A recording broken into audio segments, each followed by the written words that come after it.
Hello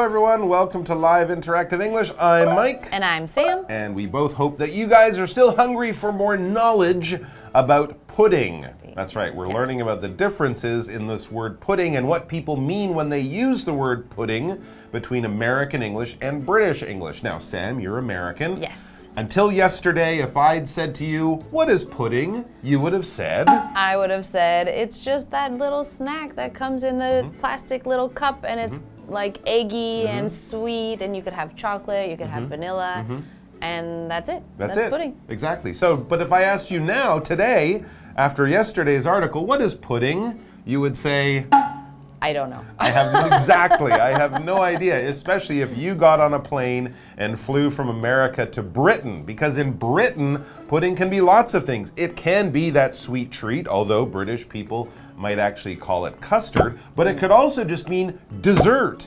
That course, that sweet little thing you have at the end of your meal, ice cream, apple pie, chocolate cake, that's also pudding. Pudding, okay. Even though it's not your pudding. Yeah. But it could be your pudding. Could be. Or we could also have a sausage made of blood. Yeah, of course. That could be pudding. That would be called black pudding. It's not sweet. You don't eat it for dessert, but it's pudding because you cook it in a bowl or wrapped in you cloth. could steam it. You steam it, so that makes it a pudding, but it's not the dessert pudding you might want. Yes. Right? So bottom line is, if you're in Europe and you want something that's a pudding, ask for a picture. Be very careful what you ask for, because their meaning of pudding could be very different from yours, especially if you're thinking of the American definition of pudding. Let's find out more in our article today. It's going to be great, delicious, and possibly confusing.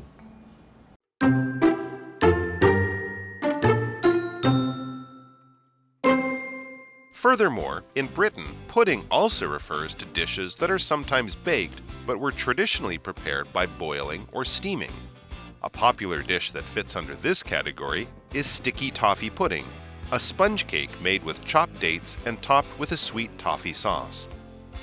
The word pudding has different meanings in Britain because of the traditional British class system. Originally, poor people in Britain called all inexpensive sweet dishes puddings. Meanwhile, the British elite could afford a wider assortment of foods, so pudding referred only to sweet puddings that were served alongside the main course of roasted meat.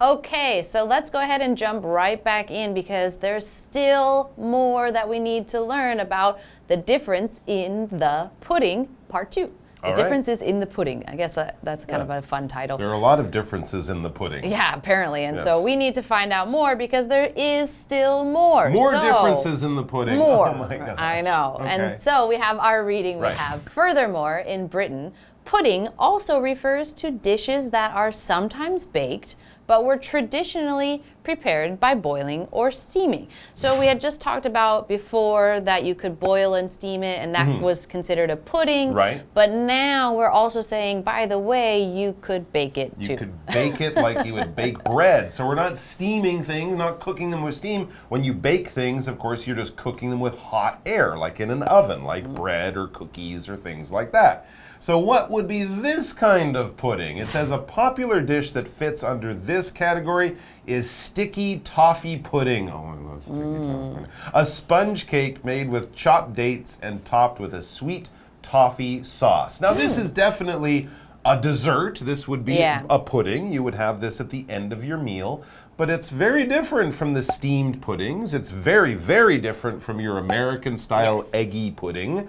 This is a whole new category of things that still British people would call puddings. Yes, and in America we'd probably just say it's a cake. It's a sticky toffee pudding. It's actually more, it's much more like a cake, yes. Yeah, I was going to say, it's because really sponge cake, you know, we'd probably say it's more like a pancake with maple syrup on top or something like that. It's not like a pudding. Yes, but once again, we are widening the categories that fit into the umbrella of pudding. So we have this word category. So a category is the noun of the verb categorize. If you categorize something, it means to put it into groups. And then those groups would be called categories. So this is an area or a group of things that they all have something similar.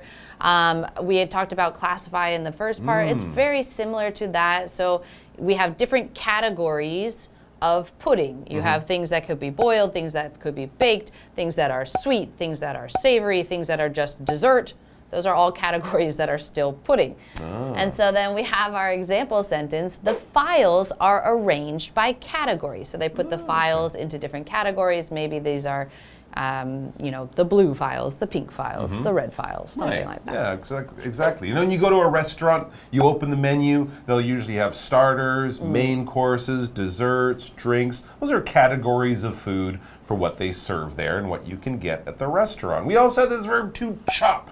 Now, to chop is an action that you do when you're cooking. Basically, you can cut something with a knife, great. But when you cut something, you're doing it kind of carefully. You're paying attention to maybe get a straight line, like you might cut or slice a piece of bread if you want to make a sandwich. Chopping is cutting, but it's kind of with more power, and you're not so careful about, exactly getting it on a perfect line. Think of someone with a chicken, and they're cutting the legs or the wings off. They're not going to be doing it carefully. They might use a lot of power, and actually even the sound that it makes, chop, it's kind of that kind of sound, that kind of action that we're talking about. But basically, we're cutting things. Another thing that would be chopped is a tree. Someone with an axe will chop down a tree. They don't cut it very carefully with a knife. They use a lot of power, and they kind of hit away at it, but cut it at the same time. For example, Rex chopped some nuts and added them to the mixture. Nuts are hard. You don't really cut them because they'll shoot everywhere. So you chop them up really, really quickly. I was just imagining that trying to cut down a tree with a knife, that would take a long time. You gotta chop that tree. So anyway, back to our article, and we can see that we are going to learn even more about pudding, and we have the word pudding has different meanings in Britain because of the traditional British class system. Originally, poor people in Britain called all inexpensive sweet dishes pudding.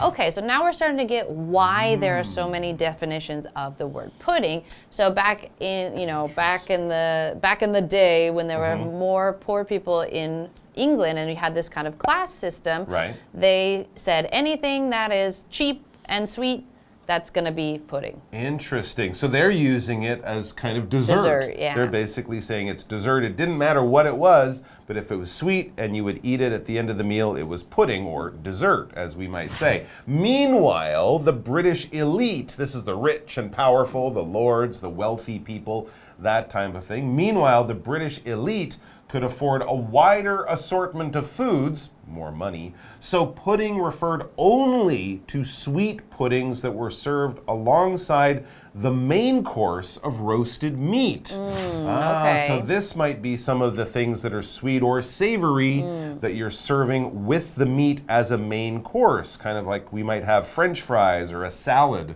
with our main course. They would have other things. Sometimes those were called puddings. Of course, rich people have more money. The elite are often powerful, they're often rich, they have more money, they can afford to buy fancy or more expensive and also just more kinds of food. When you can afford something, basically it means you have the money to buy this thing.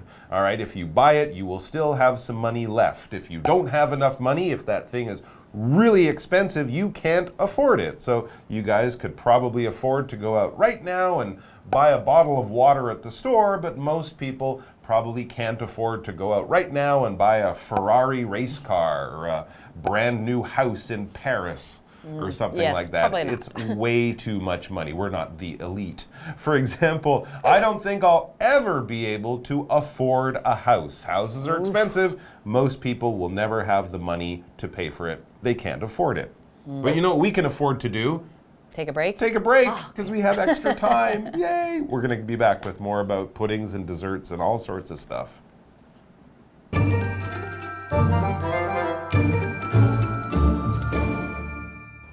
Hello， 大家好，我是 Hanny。我们从第一天的课文了解到，在美国 pudding 就是布丁，就是我们熟知的布丁。但是在英国呢 ，pudding 它有不同的定义。第一个定义就是指甜点，就像美语当中这个 dessert。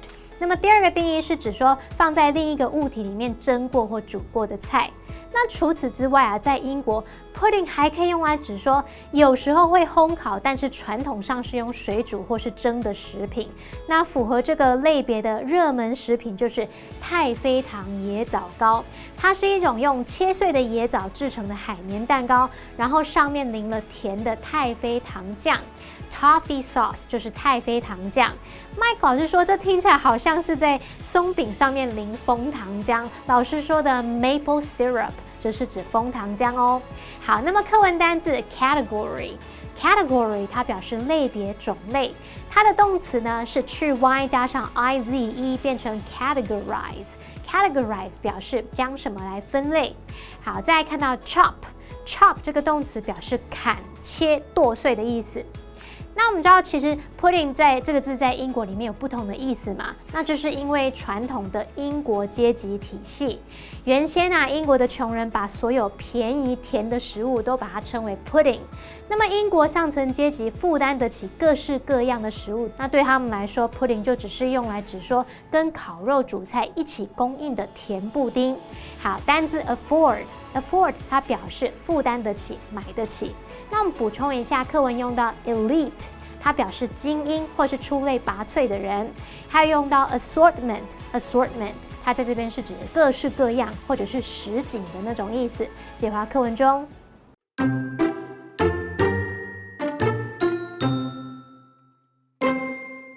Dessert was used to refer to a separate course at the end of a meal and typically consisted of nuts, fruit, and ice cream. Over time, as Britain became a more equal society, the word pudding came to replace the word dessert. Considering the cultural differences between the two nations, British and American English are understandably different.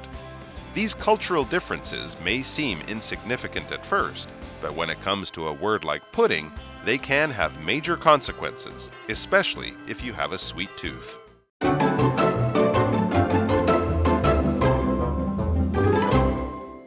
All right, so some of the differences between how people use the word pudding aren't just about where you come from. As we learned in Britain back in the old days, it was also about how rich or poor you might have been. There's all sorts of stuff going on here. Let's go back to the article and go back to a word I think most of us are quite comfortable with.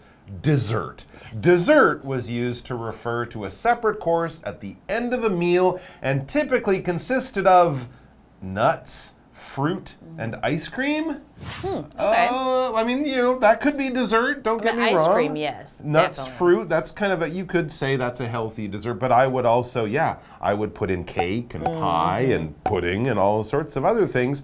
So they use this, but this is kind of almost like a second dessert. Yeah, and this goes back to like the more elite. So they had their pudding like at the meal time, but then they called everything else after the meal dessert. And it's true, if you go to a fancy dinner, sometimes you do have two desserts. You might have some pie or cake, and then you might have some nuts or fruit. And sometimes it doesn't even have to be a fancy place. Sometimes you just want two desserts. Absolutely. That's true. Very true. So then if we continue with our reading, we see over time, as Britain became a more equal society, the word pudding came to replace the word dessert. Okay, so this is kind of like the poor people, the way they used it. It kind of became more common. Yes. So people referred to anything sweet at the end of the meal as pudding, what we would say is dessert. So we're seeing that the word pudding, the word dessert, it changes over time. But as we learned there, for rich people in Britain, dessert would consist of fruit, nuts, maybe ice cream.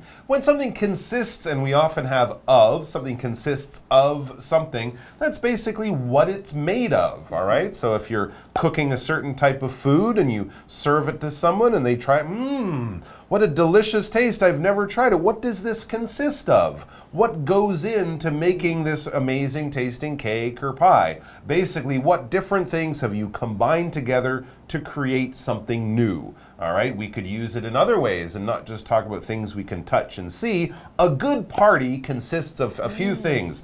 Lots of friendly, interesting people, some food, some entertainment, and just good feelings. That's what it's made up of. That's what it consists of. Here we can talk about something more in the real world. The band consists of 2 males and 2 females. Sounds like ABBA.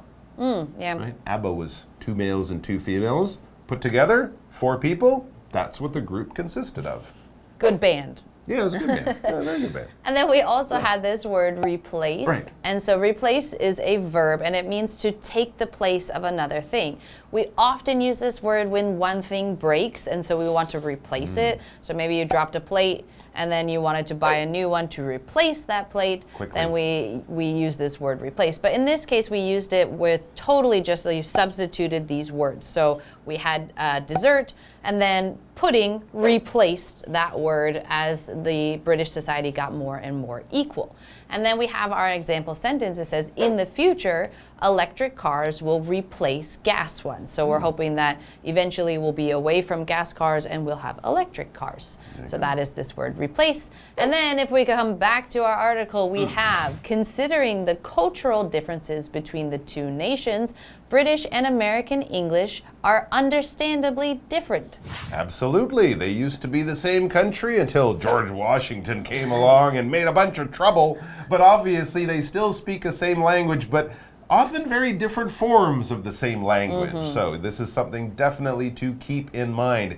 These cultural differences may seem insignificant at first.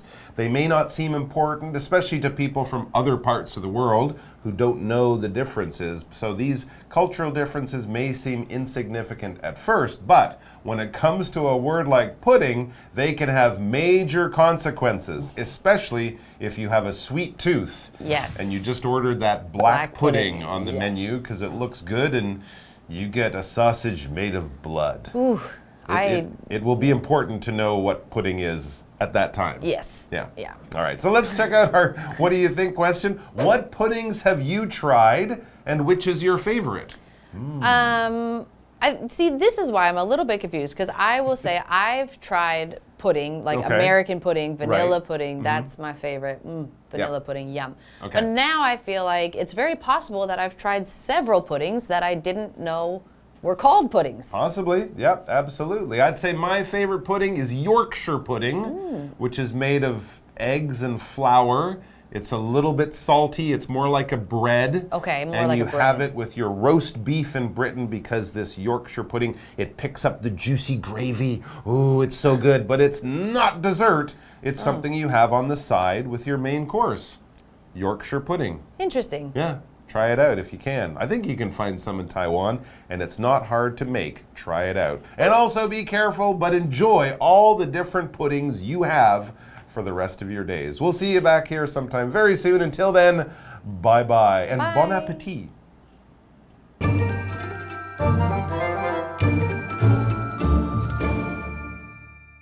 刚刚说到英国上层阶级负担得起各式各样的食物，所以 pudding 只用来指说跟烤肉主菜一起供应的甜布丁。Mike 老师有提到 Yorkshire pudding 约克郡布丁，这种布丁啊，传统上就是常用来当烤肉的配菜，它们长得有点像那种杯子蛋糕的形状，然后比较像面包拿来配的。好，那这个课文就谈到说 dessert 这个字在以前呢是用来指一餐结束的时候的另一道菜，那通常是由坚果、水果和冰淇淋组成的。随着时间流逝，英国变成一个比较平等的社会， pudding 就逐渐取代了 dessert 这个字了。好，我们来看单字 consist。consist 它是动词，表示由什么组成、构成。当这个意思的时候呢，后面必须接 of， 我们用 consist of。那注意它是没有被动用法的哦。再来看 replace。replace 这个动词表示取代、替换或是以什么来代替。那课文最后就写到说，考量到这两国之间的文化差异，英式和美式英语不同是可以理解的。那这些文化差异乍看之下也许无关紧要，但是说到像布丁这样的字的时候，可能会有很重大的后果哦。特别是如果你很爱吃甜食的话，然后结果来的是黑布丁，那个太可怕。好，我们来看3个重点，这边要进入文法时间哦。好，我们来看第一个重点是连缀动词 seem， 它表示似乎、看起来，后面可以接形容词，或者是接 like 加名词。来看2个例句哦。Our new neighbor seems friendly。我们的新邻居看起来蛮友善的。That seems like an interesting book。那似乎是一本很有趣的书。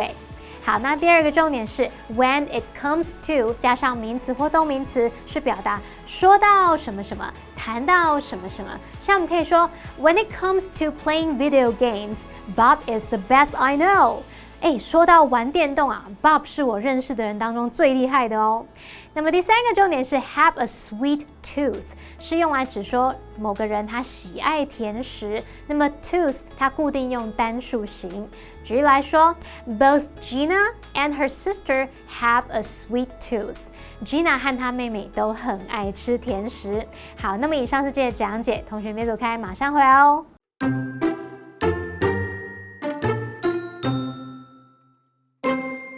Furthermore, in Britain, pudding also refers to dishes that are sometimes baked but were traditionally prepared by boiling or steaming. A popular dish that fits under this category is sticky toffee pudding, a sponge cake made with chopped dates and topped with a sweet toffee sauce. The word pudding has different meanings in Britain because of the traditional British class system. Originally, poor people in Britain called all inexpensive sweet dishes puddings. Meanwhile, the British elite could afford a wider assortment of foods, so pudding referred only to sweet puddings that were served alongside the main course of roasted meat. Dessert was used to refer to a separate course at the end of a meal, and typically consisted of nuts, fruit, and ice cream. Over time, as Britain became a more equal society, the word pudding came to replace the word dessert. Considering the cultural differences between the two nations, British and American English are understandably different. These cultural differences may seem insignificant at first, but when it comes to a word like pudding, they can have major consequences, especially if you have a sweet tooth.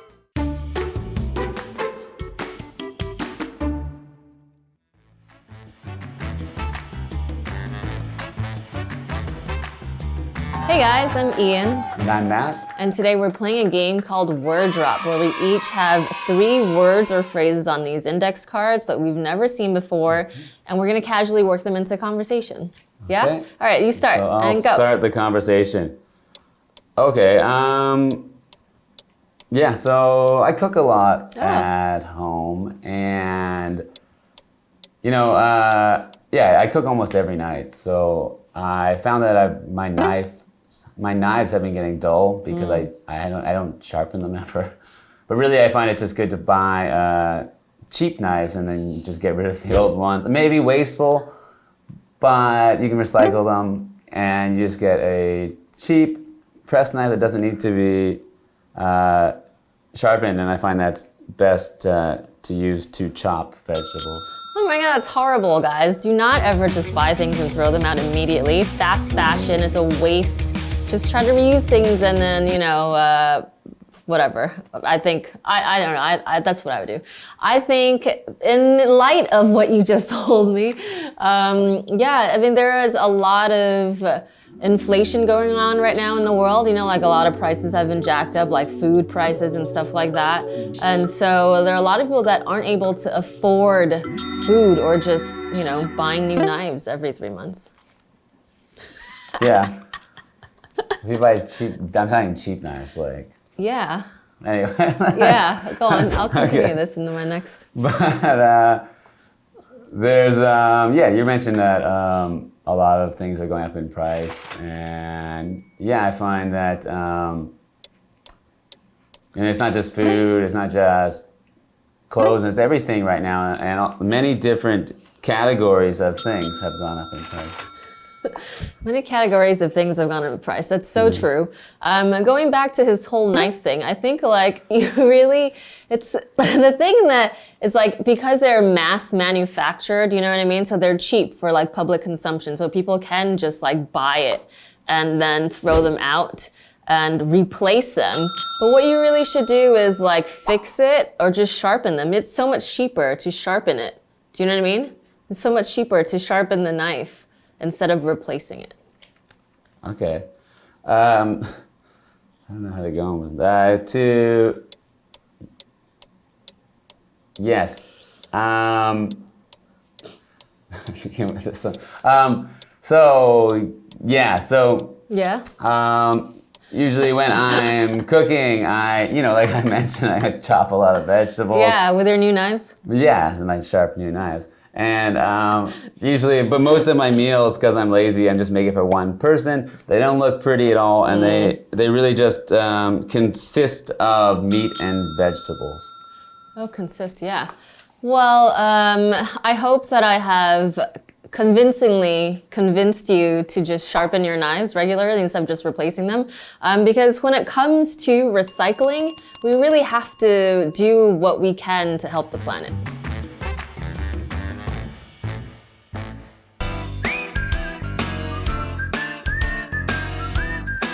See you next time.